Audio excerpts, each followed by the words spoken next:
19 फरवरी वर्ष 1906 को नागपुर के पास रामटेक में ब्राह्मण परिवार में एक बालक का जन्म होता है। वह बालक अपने माँ बाप का इतना दुलारा था, इसका अनुमान आप इस बात से लगा सकते हैं कि 9 बच्चों में से वह एकमात्र अपने माता पिता का जीवित पुत्र था।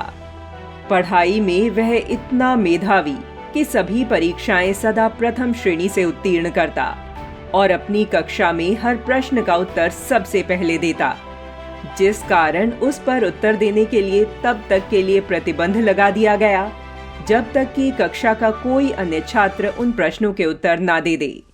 ऐसा तेजस्वी बालक जब विद्यार्थी जीवन में संघ के संपर्क में आता है तो मातृभूमि और राष्ट्र की सेवा के लिए आजीवन संघ का हो जाता है। वह बालक कोई और नहीं, राष्ट्रीय स्वयं सेवक संघ के द्वितीय सर संघचालक श्री माधवराव सदाशिवराव गोलवलकर थे, जिन्हें सब प्रेम से गुरुजी कहकर पुकारते हैं। माधव का जन्म अपने मामा के घर पर हुआ था। उनके पिता श्री सदाशिव गोलवलकर उन दिनों नागपुर से 70 किलोमीटर दूर रामटेक में अध्यापक थे। प्रारंभिक शिक्षा प्राप्त करने के बाद माधव उच्च शिक्षा के लिए जब काशी गए तो वह वहां संघ कार्यकर्ताओं के संपर्क में आए। संघ कार्यों से प्रभावित होकर माधव नियमित रूप से शाखा जाने लगा। जब डॉक्टर हेडगेवार जी काशी आए तो उनसे वार्तालाप में माधव का संघ के प्रति विश्वास और दृढ़ हो गया। इसी समय उनका संपर्क रामकृष्ण मिशन से भी हुआ और वे एक दिन चुपचाप बंगाल के सारगाछी आश्रम चले गए। वहां उन्होंने स्वामी विवेकानंद के गुरु भाई स्वामी अखंडानंद जी से दीक्षा ली और तत्पश्चात पूरी शक्ति से संघ कार्य में जुट गए। पूरे देश में उनका प्रवास होने लगा। उनकी योग्यता को देखकर डॉक्टर हेडगेवार जी ने उन्हें वर्ष 1939 में सर कार्यवाह का दायित्व दिया और 21 जून 1940 को डॉक्टर हेडगेवार जी के देहांत के बाद श्री गुरुजी सर संघचालक बने। गुरुजी ने संघ कार्य को गति प्रदान करने के लिए पूरी शक्ति लगा दी और संघ को अखिल भारतीय सुदृढ़ अनुशासित संगठन का रूप दिया। उनके नेतृत्व में पूरे देश में संघ कार्य बढ़ने लगा। प्रारंभ से ही आध्यात्मिक स्वभाव होने के कारण संतों के श्री चरणों में बैठना, ध्यान लगाना, प्रभु स्मरण करना, संस्कृत और अन्य ग्रंथों का अध्ययन करने में उनकी गहरी रुचि थी।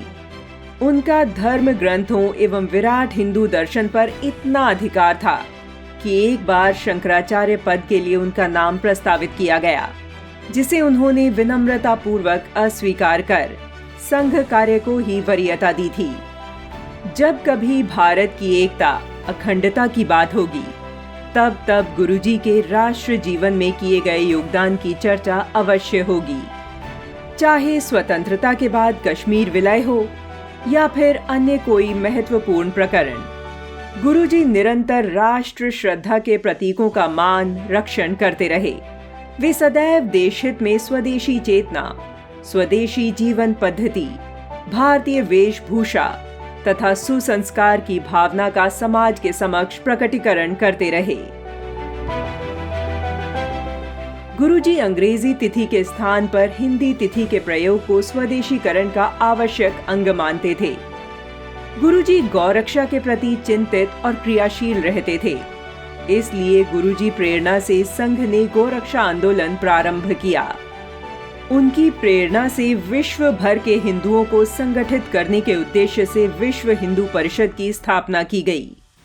भारत केंद्रित शिक्षा हेतु विद्या भारती के नेतृत्व में अनेकानेक शिक्षण संस्थाओं का भी श्री गणेश हुआ। कदाचित ही सामाजिक दृष्टि से महत्वपूर्ण ऐसा कोई क्षेत्र छूटा हो जहां उनकी प्रेरणा से संघ के अनुषांगिक संगठनों का प्रादुर्भाव न हुआ हो। भारत के पूर्व प्रधानमंत्री स्वर्गीय अटल बिहारी वाजपेयी कहते थे कि श्री गुरुजी के महान व्यक्तित्व में समर्थ स्वामी रामदास की भक्ति तथा शिवाजी महाराज की शक्ति का अपूर्व संगम था। गुरुजी का मानना था कि यदि देश के मात्र 3% लोग भी समर्पित होकर देश की सेवा करें तो देश की बहुत सी समस्याएं स्वतः समाप्त हो जाएंगी। श्री गुरुजी ने लगभग 33 वर्षों तक संघ कार्य किया और पूरे देश में इसका विस्तार किया और 5 जून 1973 को शरीर छोड़ चले गए। श्री गुरुजी द्वारा दी प्रेरणा से संघ आज भी द्रुत गति से आगे बढ़ रहा है।